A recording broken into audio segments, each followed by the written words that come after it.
Right, let's have a look what we got. We've got ourselves an iPhone 5C.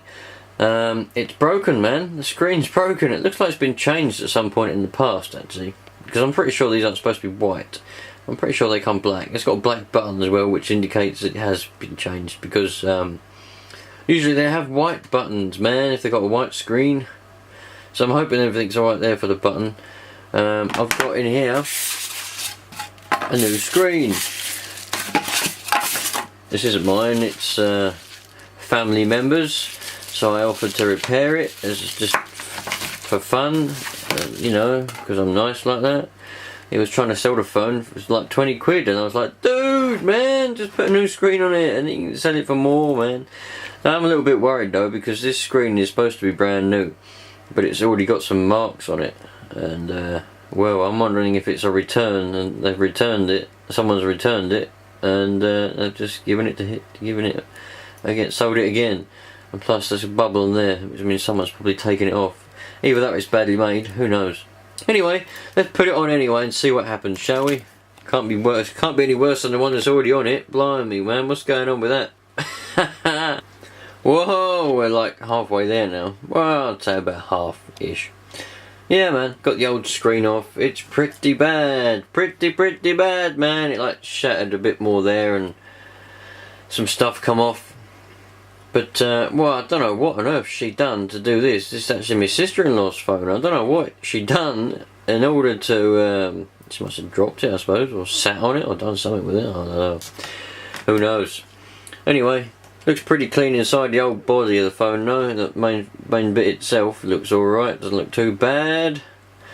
So, I suppose it doesn't need a new battery actually. Oh. Anyway, so then, there we go. Now what I've got to do, I've got to take the button off and put it on the new one. And also take the forward facing camera for your selfies and stick that on the new one, so that we've actually got some functionality. Oh, and the speaker as well, so you can actually make a phone call, stick it on, and away we go. Let's get going, dudes. Oh well, I thought to myself I probably best show some of you lot how to actually do this. Wow, we get a lot of shadows, don't we, eh? Look at my lighting, man. That's my lighting. That's what I've got for lighting. Right, anyway, it's very easy to do actually. Take the button off. It's just two screws, one there and one there, and then basically after you've taken them screws off, you've got a plate. It's like a little silver plate. Well, I'm sure that you'll be able to see there. That comes off, and then literally the button just pops out. It's as simple as that. And then you put it on your new screen, put the button in first, put the plate on that way round with that little gold bit on the right, like that, and screw it down. That's for the button. For the camera, there's two screws. Can we get focus? One screw there, one screw there. Undo those and take it off, my friends. Simple as that. And put it on your new screen. I was getting carried away with myself, and I was just carrying on, and I thought, oh, I forgot to mention that you've got to take this this piece off here. You have to take this piece off from your old screen, and you end up with this basically, just a screen without a bit on. That's your LCD up behind there. Yeah, you have to take this off in order to get your where's it gone? Oh, there it is. I know it was somewhere. In order to get your speaker out for your earpiece and your camera, you have to take this off. It's easy, it's just some screws on the side. Just take the screws off, a few screws either side, some at the bottom, some at the top. Just undo all the screws around the edge, and you better pick this bit off, and then you'll be well away, man. After that, take your camera off, take your speaker out, make sure you remember how to put it back in again, and then put this new one, not the new one, put this on your new one, on your new screen, and away you go.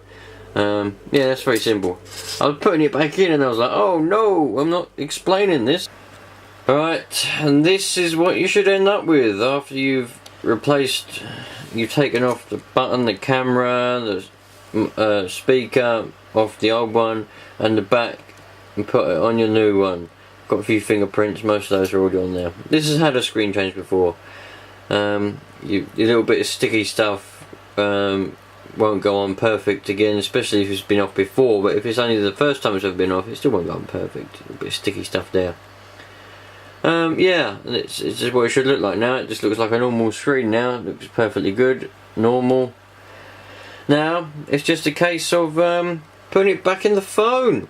Ooh, I'm getting excited. I always get excited when I fix something. Then when it doesn't work, I get really disappointed, and I'm like, damn man, I spent all that time and it doesn't work. Well, before we, well, I usually put the screws back in and put the phone back together. Before I go putting the last 2 screws in the bottom, I always plug it in or turn it on. In this case it needs plugging in, just to make sure that we're alive. And we are. We have the battery symbol, well and truly dead battery, but we're alive, man. So all that remains is to just put those last couple of screws in that are sitting down there in the bottom, which hold the screen in place, and we're well away, man. Finished, fixed, voila.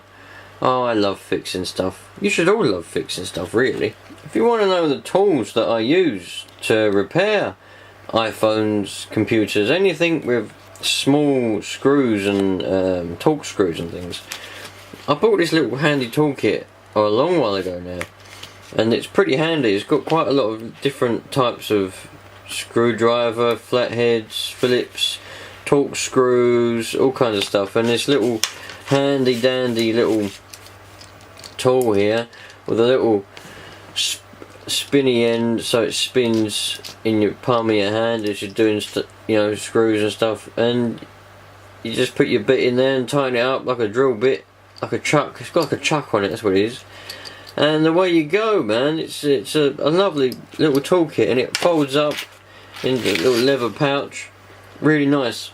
And also, like, you usually get these little toolkits with when you buy iPhone screens, when you buy the ones off eBay, and you get these little toolkits. And although I don't really think they're that good, usually the